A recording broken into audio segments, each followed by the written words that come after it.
Então, eu só sei quem Deus é se eu sei quem Jesus é. Uau. É daí que a ideia de conhecer a Deus é, em última instância, conhecer a Cristo. Se eu não sei quem Jesus é, só quem eu acho que ele é, eu não conheço a Deus. Daí um problemão. É que muita gente diz assim, não, mas Jesus é um grande mestre. Jesus é um mestre. Olha, eu amo Jesus, gosto muito dele. Ele tem várias lições boas. E aí C.S. Lewis, que é um cara que eu sou apaixonado, ele disse o seguinte, olha, veja só.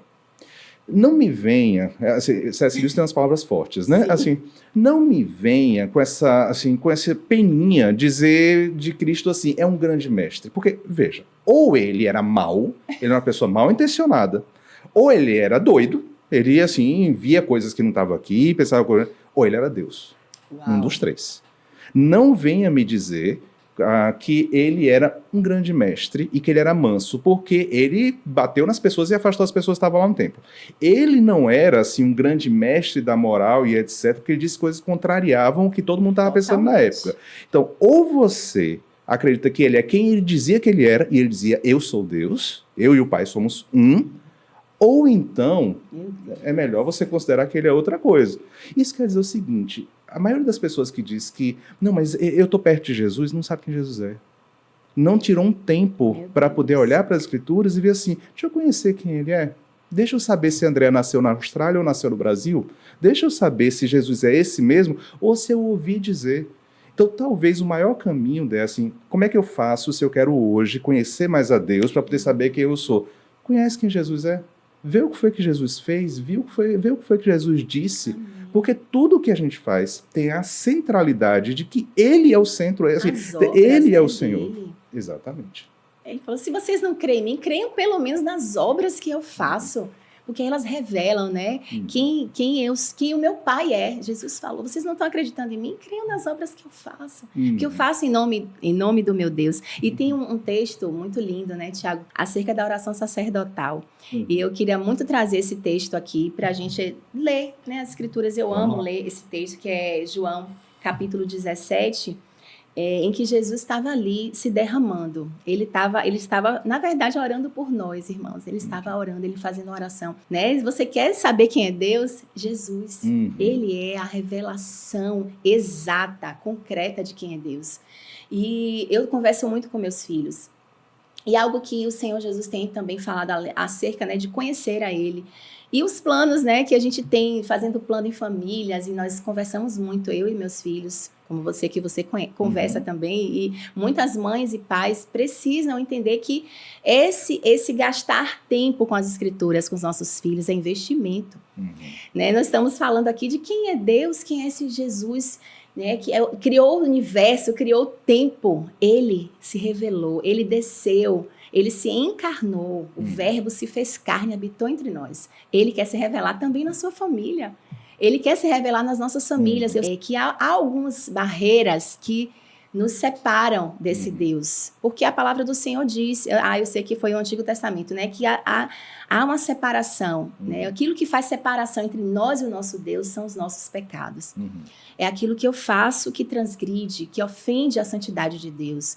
E talvez um dos maiores desafios em família que eu tenho enfrentado, eu não sei se você, mas eu creio que todos nós, como família do Senhor, é a unidade. Existem pendências lá que você precisa buscar com seus filhos, talvez, né, mães, pais que perderam a comunicação com seus filhos. Eu estava conversando com o meu filho essa semana acerca disso. A unidade, não somente a unidade na igreja, tal, mas nós somos o povo de Deus. Nós somos um povo chamado para ser um povo unido. E isso nos afasta de Deus quando estamos em desunião, divisão, duas visões, né? E aí eu queria ler, né? Se você quiser ler também, você pode ler para a gente, Tiago. Porque eu falando com meu filho, eu falei, filho, que desafio. Nós, como mãe, né, filho, pai, nós vivemos em unidade aqui. Isso tem nos afastado do Senhor, porque quando a gente não anda na mesma visão, em duas visões, nós nos afastamos do propósito para a família, do propósito de conhecer, a família conhecer esse Deus que é santo.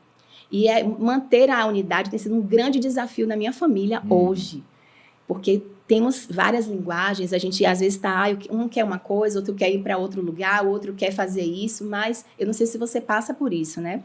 Vamos ler esse João 17, Tiago, lê para a gente que fala acerca de que Jesus falou, olha, se nós somos uns, o mundo vai conhecer, né? Pode ler, Tiago, pode ler isso pra gente. O verso 20 e o 21? Então, Lê do 19, né, 19? Em diante. Pronto. Então, está dentro de uma oração que Jesus está fazendo.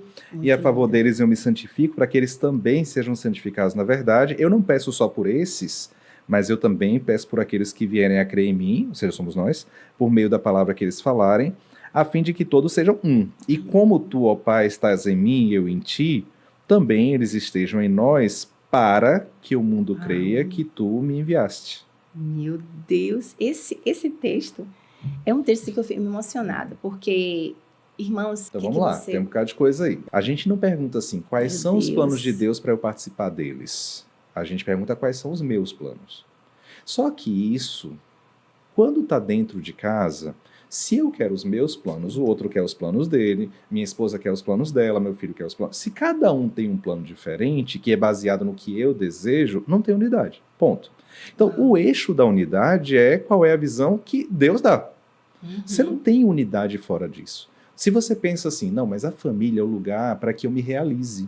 A família é o lugar para que eu consiga viver aquilo que eu desejo viver. Bom, você acabou de falir uma família. Uau. Porque essa é uma lógica dessa cultura do self, dessa cultura da autenticidade Sim, que a gente tem, sim. que é historicamente, de novo, historicamente é nova e ela tem sido extremamente destrutiva. Cada vez mais você tem dentro de casa, as pessoas se isolam. Então, cada um tem seu quarto, cada um tem seu computador, cada um tem seu celular, cada um está vivendo seu mundo particular. E a gente tem uma ilusão de que tem uma família aí, porque são mundos particulares que estão convivendo num espaço físico semelhante, a gente acha que tem uma família. Mas não é. Porque quando há a fundação da família na palavra de Deus, diz assim, eles vão ser uma só carne. Se a família, eles são uma só carne, não são dois mundos vivendo concomitantemente, mas são uma agência. É essa dimensão da família enquanto uma agência de Deus na Terra que a gente perdeu. Como é que 2 Coríntios diz? Diz assim, nós somos embaixadores da parte de Cristo. O que é isso? A lógica é, nós somos resgatados por Ele e agora a gente representa Ele no mundo. A visão de Deus para a família é de uma agência que representa Ele no mundo. Então, toda a visão tem que ser submissa a isso. Se a minha decisão, por exemplo, de trabalho... Vamos lá, um exemplo prático. Será que eu devo ou não devo fazer uma pós-graduação? Será que eu devo ou não devo? Eu trabalho o dia todo, aí agora eu vou começar uma pós-graduação à noite. Minha pergunta é, não, mas é porque isso é um desejo do meu coração, é uma coisa que eu quero fazer. Mas espera aí, e agora? Enquanto família... Isso vai afastar a gente de uma vida próxima de Deus ou isso vai aproximar a gente de Deus? Do propósito de Deus, Exatamente, né? para a família. Só que a gente não está acostumado a pensar assim. Não. Eu estava conversando com um casal esses dias e eles estavam falando dos conflitos deles. E tinham conflitos, como todo casal tem conflitos. Reais, né? Reais. Conflitos reais. E é para ter, porque são Sim. cabeças diferentes juntos. Tem que verdade. ter conflito. Conflito não é coisa ruim, não. Conflito frequentemente é uma coisa boa. Se for levado de forma santa, é uma coisa boa. Minha pergunta para eles foi, se a gente parar de olhar um pouco para os problemas que vocês têm, qual é a missão da família de vocês? Ela serve para quê? Assim, qual é o impacto que essa família está tendo no mundo? Porque se Deus colocou a gente aqui, e desde o Gênesis ele falou, vocês têm que dominar. Dominar não é mandar, dominar não é Sim, explorar, sim. dominar é exercer influência. Vocês têm que exercer influência no mundo. E lá na carta de Paulo diz assim, eu entreguei para vocês o ministério da reconciliação, que vocês têm que estar reconciliando o mundo com Deus, etc. Como se vocês rogassem em nome de Cristo, reconciliem-se com Deus. Uau. Qual é a missão dessa família? Esse é o nosso ponto. Ministério da Reconciliação. Exatamente. Só que esse é o ministério que é dado também para a família. E a Sim. nossa lógica está muito no self, está muito assim. Então, os meus planos, aquilo que eu quero para me realizar. Você já parou para pensar o que a sua família pode realizar? Porque a sua família é uma agência de Deus. E essa é uma agência de unidade. Quando fala assim, a unidade vai mostrar que Deus está ali. Mas você quer um jeito melhor de fazer isso do que ver uma família santa? Uma família que tem unidade?